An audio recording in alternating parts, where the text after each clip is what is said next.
করুমি। তো যাই হোক, ওই দিন আবার মাথার মধ্যে খালি শয়তানি বুদ্ধি কিলবিল করে। কি আর কমু দুঃখের কথা, কইয়াও হারি না সইয়াও হারি না, বিড়ি খাওয়ার টেহা নাই। পরে রাস্তা যে যাইতেছি দেখি এক মুরব্বী চাচা, মানে পরিচিত, আমার খুবই ঘনিষ্ঠ সম্পর্ক। পরে চাচার কাছে যা কইলাম যে চাচা বিড়ি আছে না লগে? পরে কয় আছে। আমি কই দেও একটা। পরে কয় ল গেদা খা। বিড়ি দিছে, মিঠু বিড়ি। কি আর কমু কষ্টের ঠেলায় হ্যাঁ মিঠু বিড়ি টানা শুরু করলাম। হ্যাঁ কি গন্ধ। পরে চিন্তা ভাবনা করলাম, না এমনি তো আর চলবো না, কোনো কিছু একটা করার লাগবো। যাই হোক, পরে একজন রে কইয়া স্টুডেন্ট জব ঠিক করলাম। স্টুডেন্ট জব মানে হচ্ছে গিয়ে রাজমিস্ত্রির কাম ঠিক করলাম আর কি। পরে রাজমিস্ত্রির কামে গেছি, সারাদিন কাম করলাম, শরীরে কেমন জানি ম্যাচ ম্যাচ শুরু হয়ে গেছে গা।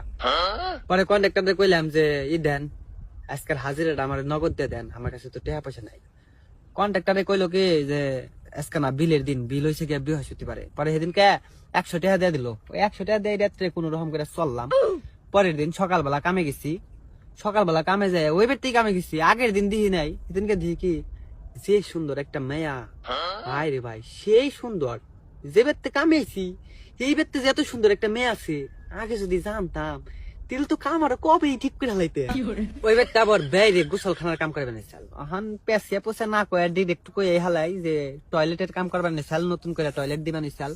যাই হোক, টয়লেটের কাম প্রায় শেষের দিকে, প্লাস্টার করান লাগবো। হেসমকে আমি ওই ব্যক্তি কামে গেছি। পরে কইলাম হাতে সময় আছে 2 দিন, এই 2 দিনের মধ্যে যেমনি হোক আমার এই সিঁড়িটারে পটান লাগবো। এত সুন্দর সিঁড়ি।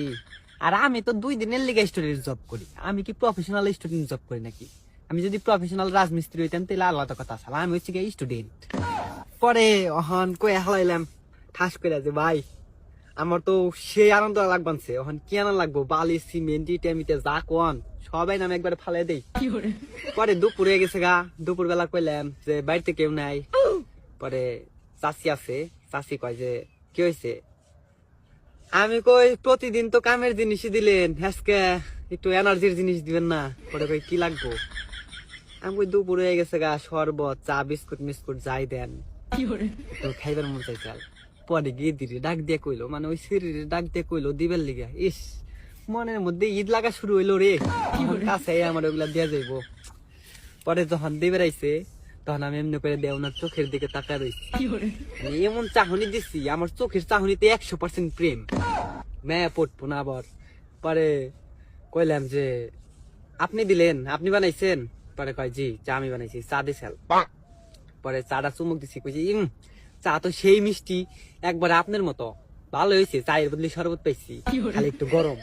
যাই হোক, সেরি তো আমার মনের মধ্যে আছে, ওখানে আমি সেরির মনের মধ্যে কেমনে যাবো সেই চিন্তা করে নিলাম। আমি কাম করি আর জোরে জোরে রোমান্টিক রোমান্টিক গান গাই, সেরি খালি কিনা শুনে। আর আমারে কয় কি কয়, আপনি আস্তে গান গেহারেন না, আপনি আস্তে গান গেহারেন না। আমি কই আস্তে গান গেলে ফুর্তি লাগে না মনে, জোরে জোরে গান গান লাগে। পরে যাই হোক, ওই দিন গেছে গা, ওই দিন কামে থেকে বেড়তে আইসি, সব সেদিনকার কন্ট্রাক্টরের কাছে টাকা পয়সা কিছু চাই নাই। পরের দিন কন্ট্রাক্টরে কয় তুই অন্য বেড়তে কামে যাম। অন্য বেড়তে কামে যাম মানে ওই বেড়তে কামে পাঠালে পাঠানো, আমার টেহা দিয়ে দেন, আমি কাম করব না। পরে কয় আচ্ছা যা। পরে ওই বেড়তে গেছি কামে, ওই সিঁড়ির লগে দেখা হয়েছে। সিঁড়ির লগে দেখা হওয়ার পরে আমার কি আর জানি খালি কামে মন বই বেড়ায় না, খালি মন চাই যে সিঁড়ির বুগালে যে বই থাকি, এত সুন্দর। পরে প্রিপারেশন নিয়ে গেছিলাম বেড়তে থেকে যে যেমনি হোক এই সিঁড়ির মনের মধ্যে আমার জান লাগবে। তো আমি উনি এমন এমন কাণ্ড শুরু করছি, সিঁড়ি খালি আমার দেখলে হাসে, মুসকি মুসকি হাসি মারে, মানে আমার দেখলেই সিঁড়ি খুশি হয়ে যায়। আর আমার মনে তো খালি প্রেম জাগে যে এই সিঁড়ি মনে হয় বইটাই যাইব গা। যাই হোক, হন ওই দিনও কাম করছি, ওই দিন কাম করার পরে বাড়িতে সেই প্রিপারেশন নিছি যে আজকে যেমনি হোক কামের ফাঁকে সবার চোখের আড়ালে আমি ওই সিঁড়িরে প্রপোজ করুমি। তো যাই হোক, ওই দিন আবার কামে যাই খালি বাউ খোঁজ বানছি যে কোন সময় ফাঁকা জায়গা পামু আর কোন সময় কয়ে দেবো আপনার আমার ভাল লাগে, আপনার প্রেমে আমি হাবুডুবু খাইবেন হইছি, কেমনে যে কই। যাই হোক, একটা ফাঁক পাইছি, এক ফাঁক পাওয়ার পরে কয়বার গেছি ওম নেই কয় কি জয় কালকে ওই যে পাত্রপক্ষ আইবো, কালকে তোমাকে কাম বন্ধ। ইয়েলা পাত্রপক্ষ মানে? পরে মেয়েরে জিজ্ঞাসা করলাম যে আপনার কি বিয়ে নাকি?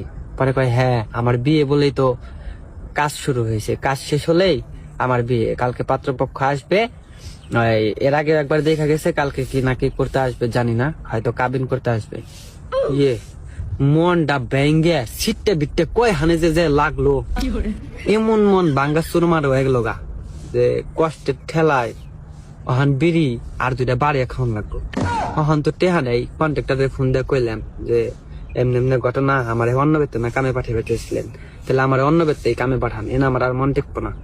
ভালোই হয়েছে, 2 দিন পরে বিয়ে, অফারটা দেওয়ার আগেই শোনা পারছি, যদি অফার দিতেন, যদি সেরি রাজি হয়ে আমার লগে প্রেমের নাটক করা শুরু করে দিত, তাইলে একবারে হৃৎপিণ্ড ব্যাঙ্গে সিটটা বিটন হয় নাকি তোগা।